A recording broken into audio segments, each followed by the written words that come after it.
Olá pessoal, meu nome é Ricardo, esse é o blog Pretexto. O nosso convidado de hoje começou como um menino prodígio e tem se desenvolvido no mundo da teledramaturgia. Vincent Villari. Tudo bem, Vincent? Tudo bem? Prazer, viu, de ter aceitado o convite do Pretexto. Imagina, o prazer é todo meu de estar aqui. Ó, vou ler um poema que você conhece bem. João amava Teresa, que amava Raimundo, que amava Maria, que amava Joaquim, que amava Lili, que não amava ninguém. João foi para os Estados Unidos, Teresa para o convento, Raimundo morreu de desastre, Maria ficou para a tia, Joaquim suicidou-se, Lili casou com J. Pinto Fernandes, que não tinha entrado na história. Quadrilha de Carlos Drummond de Andrade. O que você fez com esse poema que fez a Globo contratar um menino de 16 anos para ser roteirista? Então, esse ano foi 95. 95. Estava com 16 anos, no terceiro colegial. E naquela época, ninguém pensava em escrever para televisão, não era uma profissão tão almejada como é hoje. Então, como a TV Globo precisava suprir a demanda, faltava roteiristas, faltava colaboradores, ela publicava em jornais e revistas esses anúncios para as oficinas de roteiristas que ela ministrava. Eu achei interessante porque eu já me interessava por teledramaturgia, mas para mim ainda era uma coisa mais distante. Eu estava planejando fazer faculdade de jornalismo, que eu de fato vinha fazer depois, mas eu resolvi mandar para fazer um teste, para saber o que acontecia, de repente me daria uma resposta, se era o caminho certo ou não. Então eu escrevi um roteiro baseado nesse poema, um roteiro bastante melodramático, como se fosse um capitulão de novela das 8 mesmo, com paixões dilaceradas, mulheres caindo aos pés dos homens amados, e enviei. E aí, um mês depois eu recebi um telegrama: gostaríamos que você viesse aqui participar de uma entrevista. Tomei um susto. Imagino. Mas aí eu contei para os meus pais: olha, TV Globo e tal. Meus pais também se assustaram, mas enfim, botei a mochila nas costas, fui para o Rio de Janeiro, que era lá. E aí na frente da banca examinadora, liderada pelo Flávio de Campos, que era o coordenador, e pela Glória Barreto, que atualmente assina essa temporada atual de Malhação, eu e outras pessoas convocadas para a entrevista, nós tínhamos que escrever uma cena em que J. Pinto Fernandes expulsa Joaquim da vida de Lili. Ou seja, inventar uma cena ali na hora, escrever na frente da banca. E de fato eu escrevi ali mais uma cena melodramática. E aí quando chegou a minha vez da entrevista, o Flávio de Campos falou: olha, nós não estávamos acreditando que era um roteiro escrito por um rapaz de 16 anos, mas nós vimos aqui pela cena que você escreveu na nossa frente. E aí eu fui aprovado para participar da oficina. E aí eu tive que me mudar para o Rio de Janeiro. Aí larguei escola, larguei tudo, morei 3 meses lá, cursei oficina. Como eu era ainda muito jovem, porém, eles ficaram com receio de assinar contrato comigo. E então eu voltei para São Paulo e fiquei mais um ano acumulando trabalhos em que eu ia escrevendo e enviando para eles. Flávio de Campos, faz isso, faz aquilo. Então eu escrevi desde capítulos de Malhação até adaptações de contos de Balzac, Guy de Maupassant, que também foi muito bom para meu poder, porque até então eu nunca tinha lido nem Balzac, nem Guy de Maupassant, nada. Acumulei esses trabalhos, acumulei um bom volume de trabalhos, tanto clássicos quanto contemporâneos, um texto mais atual, coloquial, um texto mais rebuscado. E então, no julho de 97 é que efetivamente de 96 é que eu efetivamente assinei contrato como autor roteirista. E desde então eu estou contratado pela TV Globo. Tá no primeiro emprego ainda? Primeiro emprego ainda. Sensacional. Ô Vincent, quando eu li que você com o Guilherme Bryan estava lançando esse livro, Teletema, eu achei sensacional a ideia. Aqui explica a história da música popular através da teledramaturgia brasileira. Quer dizer, o brasileiro gosta muito de música e de novela. Esse livro consegue unir duas paixões, né? São 2 das 3 maiores paixões nacionais. Só não tá o futebol. Embora o futebol apareça em algum momento. Vereda Tropical, que era uma novela que tratava de futebol. Então tem algumas músicas específicas desse universo, mas enfim, uma coisa muito reduzida. Mas essa ideia na verdade não foi minha, foi do meu parceiro, do Guilherme Bryan. Ele que havia escrito um livro excelente sobre a cultura pop dos anos 80. Sim. E aí ele começou a achar interessante escrever as relações da música com outras expressões artísticas. E surgiu a ele a ideia de falar sobre música e teledramaturgia. Como ele sabia que eu já trabalhava com isso, que eu colecionava trilhas de novela, ele veio conversar comigo. Eu imaginei que ele gostaria de uma ajuda, de algumas dicas e tal. Me dispus a ajudá-lo no que ele precisasse, achei o projeto ótimo. Então nós que não nos conhecíamos, em 5 minutos ele falou, não, vamos escrever esse livro juntos, a 4 mãos. Tomei um susto. Sim. Você não me conhece? Como assim escrever um livro juntos? Mas como o inusitado da situação me fez me levou a topar. Tá. Ok, vamos lá, vamos nessa. Isso foi em 2000. Em 2014 nós conseguimos lançar esse livro. 14 anos para escrever um livro? Bom, além do volume, isso é só o primeiro volume, né? É o primeiro. Livro grande. Eu imagino que vocês faziam isso meio que nas horas vagas, né? Exatamente, porque eu tinha meu trabalho como teledramaturgo. Guilherme, jornalista, atualmente professor, doutor em linguística. Então nós íamos fazendo o trabalho conforme nós podíamos, conforme nós tínhamos tempo livre, e foi um trabalho muito volumoso.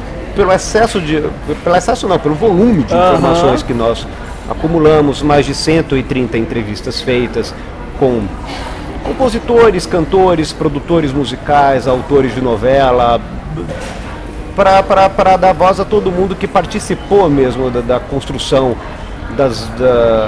do cenário musical da nossa teledramaturgia. Porque foi o primeiro grande cruzamento de mídias da história da indústria cultural brasileira. Né, como a teledramaturgia ajudava as músicas e seus artistas a serem divulgados para todo o país, e de que forma a música também ajudava a teledramaturgia ao ilustrar esses personagens, a fazer com que esses personagens passassem a fazer parte do imaginário coletivo, passassem a fazer parte da memória afetiva do público que acompanha as novelas. Então é um assunto muito interessante, tanto pelas informações propriamente, quanto pela memória afetiva que todas as informações evocam. Você lê e se emociona, né? Se você for lembrar daquela cena que você assistiu e algumas músicas, né?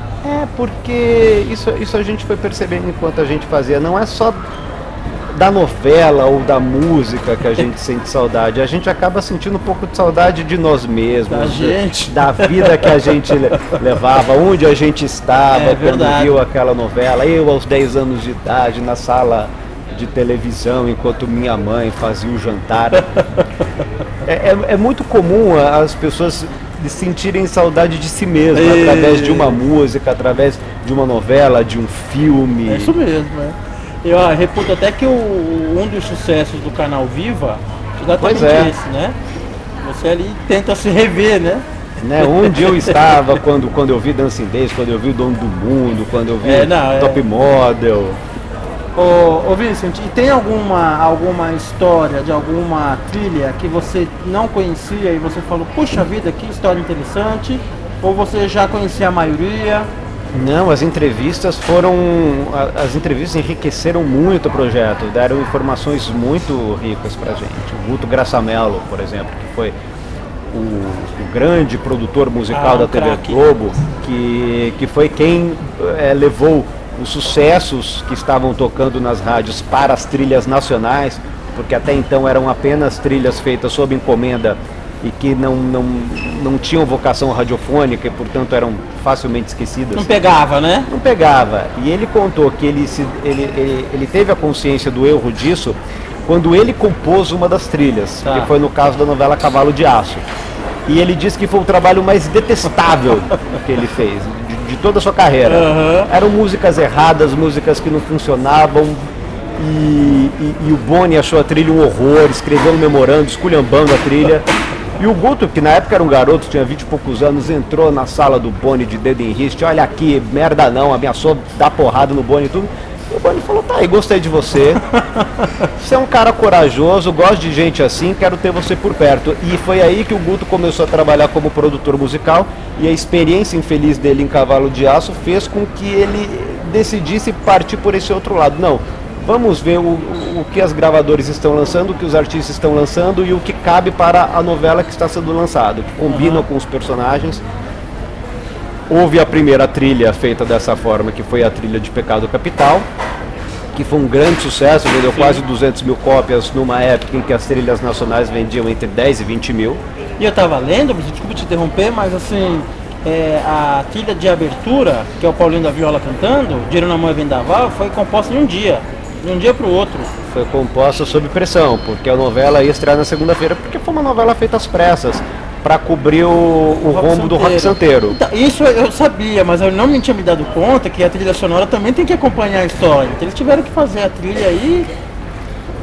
Pegaram um ponto de partida. É esse taxista que tem esse dilema, tem uma mala de dinheiro que é deixada no carro dele, fruto de um roubo, e ele não sabe o que fazer, porque ele está perdendo a mulher que ele ama por um homem muito rico. Isso. Entendeu? E aí... Aí saiu uma obra-prima, né? A música do Paulinho da Viola é inesquecível, né? Mas o mais curioso que a gente descobriu com o próprio Paulinho da Viola é que essa não foi uma experiência inédita para ele, porque já na Tupi, 5 anos antes, ele também foi obrigado a compor de um dia para o outro o tema da novela Simplesmente Maria, que teve muito menos repercussão, mas também foi uma coisa feita sob pressão para caber na novela. Puxa vida, olha, essa é uma descoberta que eu não imaginava, viu? Eu li que você gosta muito da trilha de Selva de Pedra, foi o primeiro disco que você teve, né? Eu gosto, não é uma trilha... Não é aquela preferida? Não, o especial pra mim é que foi o primeiro disco. Ah, tá. Eu gostaria de ter tido o primeiro disco da Rock Santeiro, que passou anteriormente. Mas um vizinho meu tinha o disco, aí meu pai falou, pra que comprar? Claro, se o vizinho tem. Pegou o disco, copiou, passou por uma fita cassete, tá aí meu filho, pronto, o disco que você quer. Aliás, a trilha do Rock Santeiro é incomparável, né? Porque é impressionante como quem viu o Rock Santeiro ainda se lembra das músicas, não só de uma ou de outra, mas de Dona para Cortina, De Volta para Conchego, Mistérios da Meia-Noite, que era o tema do lobisomem, Vitoriosa e tantas outras. É indissociável, né? A trilha das cenas, né? Eu, pelo menos, eu lembro de tudo, assim, da cena, da trilha. Pois é, por isso que a gente considerou a trilha mais marcante, porque foi impressionante como ela perdurou na memória afetiva, não só uma ou outra, mas tanto que das 26 músicas dos dois discos, 13 foram sucessos de hit parade e continuam sendo lembrados até hoje. Rock Santeiro é impressionante. Ô Vincent, a Cecília Meirelles escreveu assim, ó, a vida só é possível reinventada. A telenovela precisa ser reinventada? Mas ela é reinventada a cada dia, né? Sempre é, né? Por isso que se mantém. Ela sempre é. Claro, você tem aquela base que é aquilo que o público espera, a base da emoção. Eu não lembro quem foi que disse que o folhetim serve para consolar. E é um pouco assim, porque as pessoas desdenham um pouco, as pessoas acham que a emoção é uma coisa menor, que é uma coisa alienante. E não, o ser humano ele tem a necessidade de sonhar, de desejar, de ir além da realidade que ele vive. E essa emoção também aguça a sua criatividade, o seu prazer na vida, o seu prazer nas relações. E a telenovela, ela proporciona isso. Quando você leva histórias e personagens com os quais o público se identifica, histórias que digam algo a ele, que tenham algo a ver com a realidade dele, que mostrem diferentes caminhos, diferentes possibilidades, que basicamente emocionem, mas que também possam mostrar que a vida pode ser diferente, que a vida pode ser eventualmente até maior. Então, nesse sentido, a telenovela ela sempre se reinventa porque a vida é contínua, a vida não para. E o nosso olhar sobre cada história que a gente acompanha, seja num livro, num filme, numa novela, tem muito a ver com aquele momento específico de vida que nós estamos levando. Tanto que é muito curioso, você pode ver hoje uma novela que você viu 20 anos atrás, ou reler um livro que você leu 20 anos atrás, você vai entender aquilo de uma forma completamente diferente. Verdade. É a mesma história, verdade, mas você está com outro repertório, você está com outro conjunto de experiências, de vivências. Então a telenovela sempre se reinventa porque que a vida sempre se reinventa. Como é um pesadelo de um autor de novelas? Pesadelo, olha, são muitos. É um pesadelo atrás do outro. Porque é um grande organismo. Né? Tudo precisa dar certo, tudo precisa... quando um ator fica doente... deve ser um horror, né? É muito complicado. Se é a mocinha ainda, né? a protagonista, o protagonista... Não tem jeito, você tem que reescrever. Se a novela não está com uma boa frente de gravação, você precisa reescrever tudo, reajustar a história. Esse é um pesadelo, esse é um dos principais pesadelos. Quando o ator fica doente... Crise de criatividade até que não, porque quando a história está muito viva dentro da gente, a gente sempre sabe para onde encaminhar. Acho que até o contrário, né? Assim, quando a fase está boa, acho que até sobram histórias, né? Fala, puxa, daria até para escrever mais, né? Quando o ritmo tá bom, né? E também a gente só entra com uma história quando a gente tem certeza absoluta de que ela suporta aquela quantidade de capítulos. E a gente tem que desviar desses percursos, né? Um ator que eventualmente fica doente, precisa sair da história por tanto tempo, quando eventualmente alguma verba é cortada, ou você tinha planejado uma determinada viagem, ou construir um novo cenário, por limitações, dezenas, isso não é possível, mas a gente também é treinado para se adequar dentro das circunstâncias. Vocês são craques. Você foi colaborador durante um bom tempo da Maria Adelaide Amaral, principalmente, né? Da Maria Adelaide e do João Emanuel. Do João Emanuel Carneiro também. Quando viu você, falou, não, quero você comigo também. O que é um bom colaborador? Quais são as características de um bom colaborador? Olha, o bom colaborador, ele precisa essencialmente entrar no universo do autor, como se aquele universo fosse o dele. Pensar como o autor pensa, sentir aqueles personagens como o autor sente, porque quando isso acontece, o colaborador pode descobrir coisas sobre a história, sobre os personagens que o próprio autor ainda não se deu conta. É difícil isso, hein? Eu como colaborador, eu acredito que eu dei contribuições muito expressivas, tanto para Adelaide quanto para o João Emanuel. E há um pouco de preconceito, como você está anulando o seu universo pessoal para entrar no universo de outro autor. Mas isso, por outro lado, também nos enriquece. Porque quando nós somos obrigados a sair da nossa casinha e integrar outro universo, isso também amplia o nosso repertório, isso vai ampliar o nosso olhar, o nosso leque de opções. E eu absorvi muita coisa, o meu universo se ampliou muito, trabalhando tanto com a Maria Adelaide quanto com o João Emanuel. Então, um colaborador é quase alguém que faz uma psicografia de um autor vivo, né? Porque ele precisa pensar com a mente do titular, né? Pensar com a mente do autor e descobrir caminhos que o autor poderia... Isso é sensacional. Que o autor poderia ter descoberto. É que justamente por isso é que nós entramos, porque são tantas coisas, sobretudo de ordem prática, de produção, que o autor precisa se dar conta, que nós estamos ali para resolver problemas. Esse é o pensamento principal. Nós estamos ali para resolver problemas antes mesmo que o autor se dê conta de que há um problema em vista. Entendi, quer dizer, você até antevê o problema. E você antevê o problema e você já entra com a solução. Isso é sensacional. Entendeu? Se a gente for por esse caminho, pode ser que aconteça isto e isso. E se isso acontecer, vamos solucionar de tal e tal maneira. Sensacional isso. Não, nunca levar problema. Antever o problema e já trazer a possível solução. Você pode ser rude comigo e dar uma resposta assim, pergunta pra ela. Mas não espero isso de você. O que você acha? Olha que eu vou ser rude aqui agora. Do lado rude. Ô Vincent, o que fez a Maria Adelaide falar, não, agora você vai ser meu autor também, meu coautor?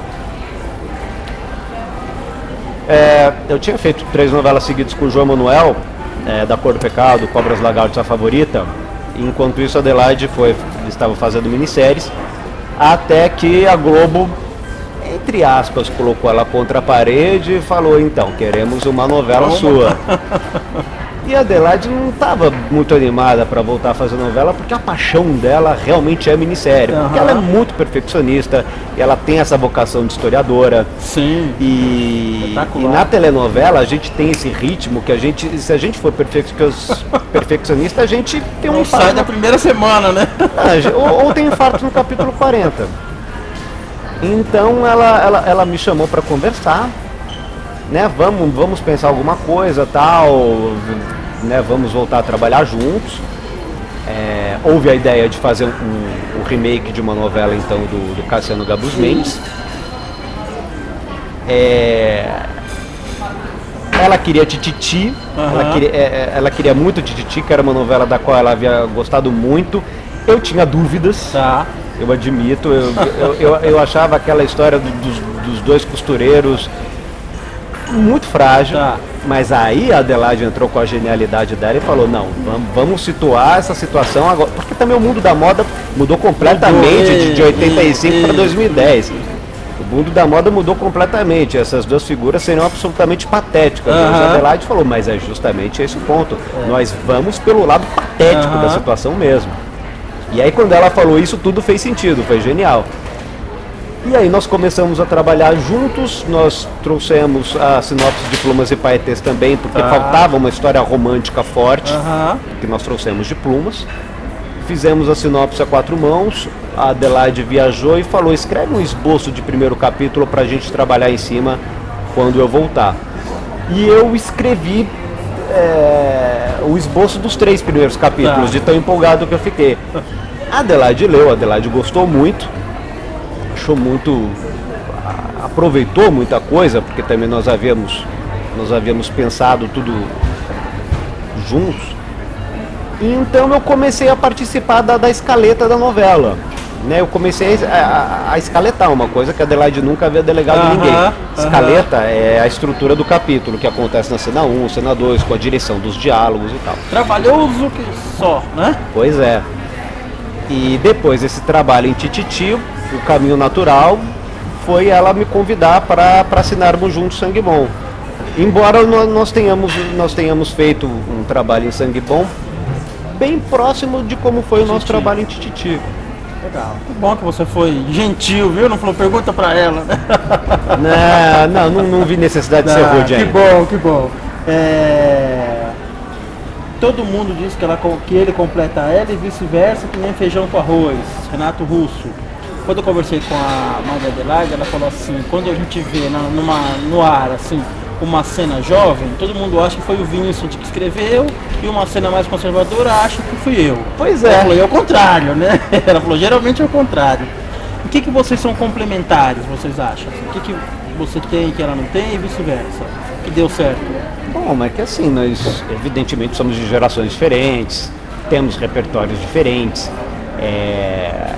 então cada um entra com informações específicas, com olhar específico. Por outro lado, nós temos algo muito próximo, nós temos um olhar sobre o mundo, sobre as relações muito parecido, apesar de nós sermos de gerações tão diferentes, porque se nós enxergássemos eu acho que as relações têm que ser de um jeito A e ela achasse que tem que ser de um jeito B, não dá certo, né? Não teria como, não haveria certo e errado.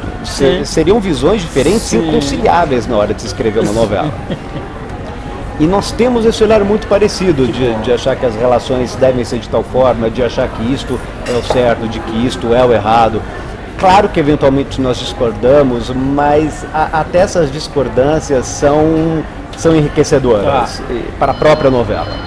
Porque quando ela entra com o olhar dela, eu entro com o meu, nós explicamos um ao outro, eu vejo de tal forma, eu vejo daquela, e isso fica rico, o personagem fica tridimensional com esses olhares diferentes. Então a gente se complementa, a gente tem o essencial para uma parceria, a gente tem essas semelhanças essenciais para uma parceria, e ao mesmo tempo a gente tem olhares diferentes, devido às nossas gerações e repertórios distintos, que enriquecem. Pois é. Perfeito. Casamento perfeito. Você falou em memória afetiva. Eu vou pedir agora para pra você falar, o que te vem à mente quando eu falo algumas novelas? A primeira foi a única que você não participou, escrevendo, colaborando. As outras você estava envolvido, tá? O que te vem à mente assim, olha, eu me lembro de tal coisa, conta alguma história de bastidor, alguma coisa assim. Pode ser? Pode. Fera Radical. Eu gostei muito de Fera Radical, porque era uma novela completamente fora da casinha. Malu Mader, super gatinha carioca, querendo destruir uma cidade inteira, porque foi inspirado na Visita da Velha Senhora. Sim, sim. Do Remax, que até hoje é a minha peça teatral do coração. Tá. A última montagem que eu vi com a Tônia Carreiro, eu vi 3 vezes, tão apaixonado que eu fiquei, mas voltando a Fera Radical. Eu achava uma viagem de ácido. Malu, porque era uma novela totalmente esquizofrênica. Era rural, né? Era rural, mas era urbana, Isso. porque tinha ido à cidade. Aí a Malu Mader era perdidamente apaixonada pelo Zé Maier, mas queria destruir a família do Zé Maier, tudo ao mesmo tempo. E aí lá pelas tantas ela se batia num duelo com a sogra, matava a sogra, vestida de noiva, grávida. Era um acúmulo de situações tão extremadas, era tudo tão fora da casinha. É uma novela pela qual eu tenho muito carinho até hoje. Pois é. Tititi. Não foi uma das minhas novelas prediletas da infância. Eu admito que eu não via muita graça na história daqueles costureiros. Nossa, eu adorava, Vincent. Pois é, eu adoro a obra do Cassiano Gabus Bates, mas curiosamente Não era é uma das novela novelas preferida. que não é minha novela preferida, do Cassiano. Adorei Breg Chic, Que Rei Sou Eu. Então quando a Adelaide entrou com o Tititi, vamos fazer Tititi, que foi uma decisão dela, eu achei esquisito, estranhei essa história. Justo essa? Porque eu não conseguia enxergar o mundo da moda, havia se profissionalizado tanto. Eu não consegui enxergar Jacques Leclerc e Vitor Valentim em 2010, como é que vai ser isso? Mas foi muito prazeroso, eu adorei escrever essa novela, tenho um carinho, adorava escrever para os costureiros. Fez muito sucesso, né? Assim, a repercussão foi ótima. Mas assim, como no começo eu não gostava da história dos costureiros, para me fazer feliz na hora que eu escrevesse, eu botei ali 2 personagens que me interessavam muito, que era a Jaqueline, personagem da Cláudia Raia, e a Clotilde, que era a personagem da Juliana Alves, que era a secretária sonsa que ia casar com o Jacques Leclerc. E aí, no final das contas, a personagem da Cláudia fez o maior sucesso, que era uma figura completamente fora da casinha, que era um humor que era um humor bem nonsense, que a própria Adelaide estranhou um pouco no começo da novela, mas como é que é? Sabe, o capítulo 2, eu escrevi uma cena da Jaqueline na banheira, ligando pro Jacques Leclerc e falando: eu estou aqui, estou tomando banho, preciso contar para você uma particularidade que eu estou tomando banho completamente nua. A Adelaide não entendeu, mas meu filho. Aí ela cortou a cena, mas aí aos poucos eu fui insistindo e aí ele respondia: que curioso, eu também, vejo que temos alguma coisa em comum. Entendi. Tomar banho nu. Aí aos poucos e a Cláudia é ótima para fazer esse tipo de humor. Espetacular. Porque ela tem esse senso de humor. É uma coisa que faz parte, quando você conversa com a Cláudia, você percebe que ela é uma pessoa muito divertida, muito engraçada. Ela diz os maiores absurdos com a cara mais impávida do mundo, que era uma coisa boa pra personagem. Enfim, encaixou bem, né? O texto com ela foi sensacional, né? Enfim, o fato é que foi um sucesso enorme, foi merecido. Foi uma grande alegria. Anjo Mal. Também tem um carinho enorme. Foi a primeira novela da qual participei. Novinho. Pois é, eu tava com 17 para 18 anos e eu já estava já estava contratado pela TV Globo. E aí a direção artística me indicava para os autores: olha, tem esse rapaz aqui, mas os autores não queriam trabalhar comigo. Não, muito novo, tal, não serve. A primeira a topar foi a Maria Adelaide. Que visão dela, hein? E aí eu tenso, porque evidentemente eu já conhecia a Maria Adelaide, a obra dela, já tinha ido assistir diversas peças dela no teatro, então eu fui muito tenso. Imagino. E ela olhou pra mim, primeira coisa que ela disse: nossa, você parece o Tadzio. Porque eu tinha cabelo comprido naquela época e eu tinha 17, 18 anos com cara de 12. E eu gelei, eu paralisei, não consegui responder nada. Mas foi muito prazeroso. Agora reprisou no Viva e eu fiquei lembrando. Imagina. E eu ficava na casa da Adelaide, ela olhou pra mim e ela disse, bom, eu não sei ainda o que fazer com você. Você fica aqui atendendo o telefone por enquanto pra mim. E eu fiquei uns 6 meses atendendo o telefone pra ela, anotando o recado. E lendo um livro, lendo outro, porque ela tem uma biblioteca imensa e ela começou a me recomendar alguns livros e eu topei, eu topei com o maior prazer. Claro. Pensei, meu Deus, estou aqui trabalhando com Maria Adelaide Amaral. Claro que eu atendo o telefone, anoto o recado com o maior prazer. Todo prazer. Muito bem. A Muralha. A Muralha. Adorei essa minissérie. É complicado porque realmente eu fui muito feliz em todos os projetos. Eu tive muita sorte nos projetos nos quais eu entrei. Né? Muita sorte. Não tem um projeto do qual eu me envergonho, ou goste menos. Foi muito prazeroso e foi quando eu conheci o João Emanuel. Porque o João Emanuel foi indicado pelo Daniel Filho, porque o João tinha uma visão cinematográfica que o Daniel Filho queria colocar para a minissérie. E a Adelaide gostou da ideia, falou, não, vamos juntar forças. O João estava vindo do Central do Brasil e foi um trabalho muito feliz, nós nos demos muito bem. Depois nós fizemos o Zumaia juntos e aí o João apresentou uma sinopse dele que foi aprovada, que foi da Cor do Pecado. E aí o João ligou para mim, que na época a sinopse chamava Chocolate, era o título original da sinopse. E ele deu para eu ler. Falei, João, antes da sinopse ser aprovada, falei, João, a história é excelente. Não tem como não ser aprovada. E aí quando foi, ele falou, vem aqui fazer comigo. Quer dizer, agora já estou falando da Cor do Pecado. Mas enfim, só para terminar, o que foi curioso é que o João chegou na primeira reunião e disse para mim, você vai fazer a comédia. O que foi um susto para mim, porque eu sempre me vi muito dramático, escrevendo as cenas mais dramáticas. Eu falei, João, não vou saber fazer comédia. O João, não, você está enganado, você é uma pessoa muito engraçada, você que não sabe disso. E aí, da Cor do Pecado, eu descobri que sabia fazer comédia. Que legal. Fazia cenas da família Sardinha. Então você era o responsável, porque fez muito sucesso, principalmente com a família Sardinha, né? Aquele núcleo da Maite Proença, que era os ricos falidos. Tonela Torraca, né? As cenas da Giovanna Antonelli. Claro que a escaleta do João já vinha bastante detalhada. Sim. Né? Ele sabia muito bem o que queria.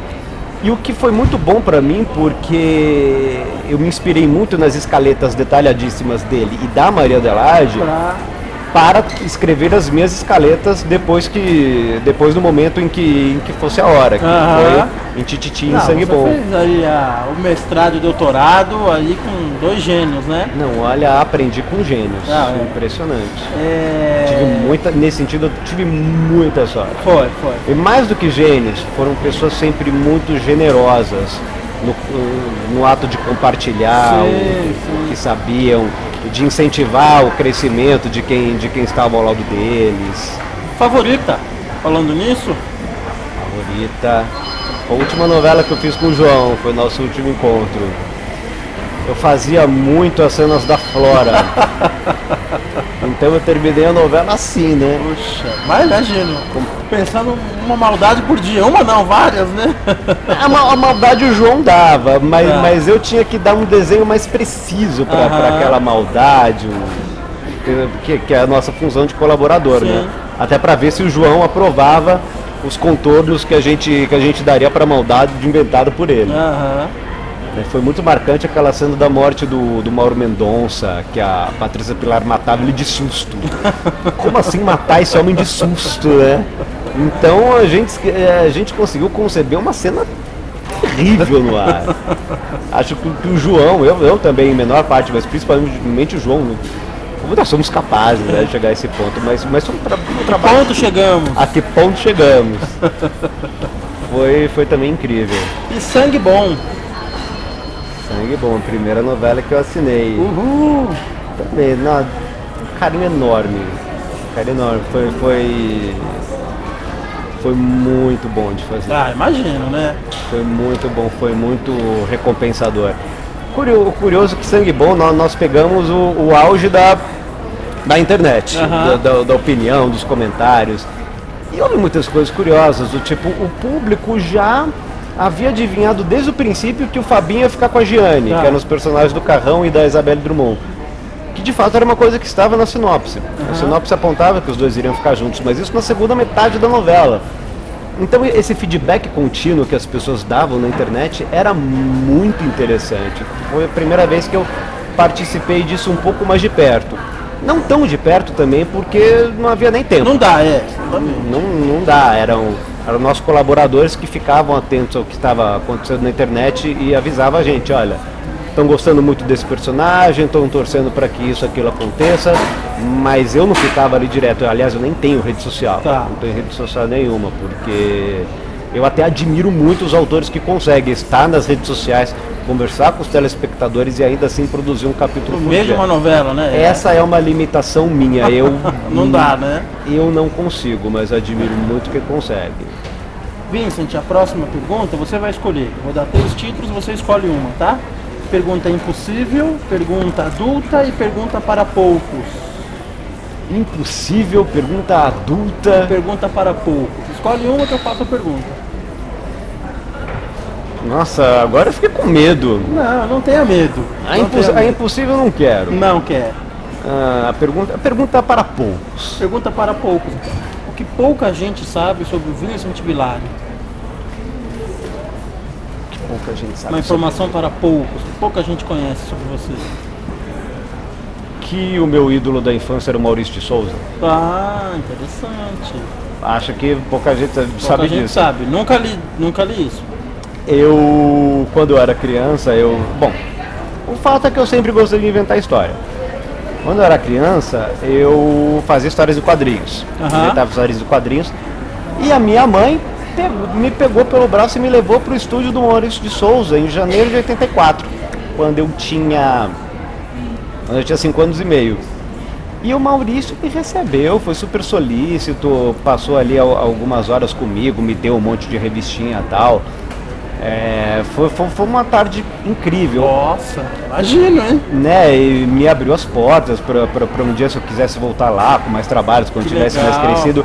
Mas aí aos poucos as minhas histórias vão ficando cada vez mais mirabolantes, enquanto meu saco para desenhar vai ficando cada vez menor. Entendi, aí já não cabia mais pra Mônica, né? Aí aos 8 anos eu descobri a máquina de escrever do meu pai, comecei ali a catar milho e fui nessa direção da escrita, mas poderia ter sido diferente a minha história se eu continuasse desenhando, eu acho. Já pensou? Teríamos aí algum roteirista de quadrinhos, algum quadrinista bacana. Que é uma coisa que eu adoro até hoje também. Adoro, mas acompanho mais à distância. Eu li um livro seu, Que Ponto Chegamos? E é um livro que me causou estranhamento, né? É um livro de contos, né? É um livro de contos. São contos assim, estranhos. A gente está acostumado com alguém que escreve novela, uma coisa assim mais linear, ali é meio bagunçado, sensacional. Agora tem um conto, Vincent, que eu achei espetacular, que é a barriga que prevarica. Barriga. Resumindo, né, é um autor de novelas que está sem inspiração, né, assim, faz sempre mais do mesmo. Se estiver errado, claro que você me corrige, né? E aí a audiência começa a baixar, ele sofre uma pressão. E esses jornalistas que cobrem novela, no resumo da novela, ele inventa uma situação, o resumo da novela da semana seguinte, o autor pega e vê que o resumo que o jornalista fez é interessante, copia e escreve o resumo que o jornalista inventou. E aí faz bom sucesso. Porque você sabe que isso acontece muito. Muitas vezes nós escrevemos novelas, aí cai nas nossas mãos essas revistas sobre novela, umas informações completamente malucas, a gente fica pensando coisas que nem nos ocorreram, e ele sempre termina da seguinte forma: é o que está previsto, a não ser que o autor mude de ideia na última hora. Estão seguros sempre. Então a gente passa por a gente que passa por maluco, né? Cada hora muda, né? Tanto que na Favorita, teve um caso muito específico na Favorita, que a Glória Pérez solicitou a Juliana Paz para fazer a protagonista da novela seguinte, Caminho das Índias. Então nós já sabíamos que nós teríamos que tirar a Juliana da novela por volta do capítulo 100. mas nós não havíamos planejado como ia ser essa saída. E aí, uma revista, eu não vou lembrar qual, publicou na capa: Maíra será assassinada. Tá. E aí eu comprei a revista, mostrei pro João: João, olha que interessante, a Maíra vai ser assassinada. E aí, quando chegou o momento de nós decidirmos mesmo o que fazer com a personagem da Juliana Paz, os colaboradores falando: ela é tão gracinha, por que ela não viaja para Paris, não vai trabalhar fora? E aí eu falei pro João: mas por que não assassiná-la? Né? E o João: não, era o que eu estava pensando. Eu acho que é a melhor saída, porque a gente acrescenta uma informação a mais para a novela, né? Tá. Faz com que a Patrícia Pilar a assassine e será um crime a mais para ela. Então, não é que nós fizemos isso porque a revista disse, mas foi um caso muito curioso, porque... E no final das contas a revista saiu como a dona da razão. Claro, antecipamos, até para eles, né? Coisas que nem nos ocorrem, coisas nas quais nós nunca pensamos é muito curioso. Você sabe que o Fernando Henrique tem uma frase, o Leite Cardoso tem uma frase, quando ele estava presidente, ele falava assim: eu vou ler o Globo hoje para saber o que eu penso. Então é mais ou menos isso, né, com quem escreve novela, né? Eu vou ver as revistas de novela para saber qual vai ser o próximo capítulo da minha novela. A gente brinca muito, vamos saber o que vai acontecer na novela, a gente vai comprar a revista. No conto, o autor acaba fazendo coisas que ele discorda, assim. Ele tem uma visão, mas ele acaba fazendo coisas mais apelativas, tá? O que você fala? Esse estratagema eu nunca vou usar numa novela. Pode estar muito mal de eu ter alguma coisa que eu falo, isso aqui jamais vou experimentar, vou fazer. Ou um autor nunca pode falar: dessa água eu não beberei. Eu nunca penso no sentido de não vou por esse caminho ou não vou por aquele, porque a gente trabalha na positividade. Isso. Entendeu? Nós fazemos o que nós acreditamos, o que nós não acreditamos sequer nos ocorre. Sim. E tem dado certo até agora, né? Tem. A última, Vincent. A Maria Adelaide declarou há pouco tempo: vocês vão escrever a próxima novela das 9, próxima não, daqui um ano mais ou menos, né? Uma novela das 9, a primeira da dupla. Uhum. Aí perguntaram alguma coisa da trama, claro que ela não pode falar ainda com essa antecedência toda, mas ela falou assim: é uma novela adulta. O que é uma novela adulta, Vincent? Ficou essa dúvida. Uma novela com assuntos mais sérios, mais contundentes do que a gente costuma tratar no horário das 7. Foi nesse ponto que Entendi. A gente definiu como uma novela adulta, uma novela em que nós não vamos precisar pegar leve nenhum assunto para não ferir a susceptibilidade de um telespectador mais jovem. Tá, entendi. É esse o sentido. Vincent, muito obrigado, viu, por ter aceitado. Gostei da conversa. Imagina, a gente ficaria Ricardo. aqui por mim a tarde inteira. Recomendo com veemência A Que Ponto Chegamos, um livro de contos que vale a pena conhecer.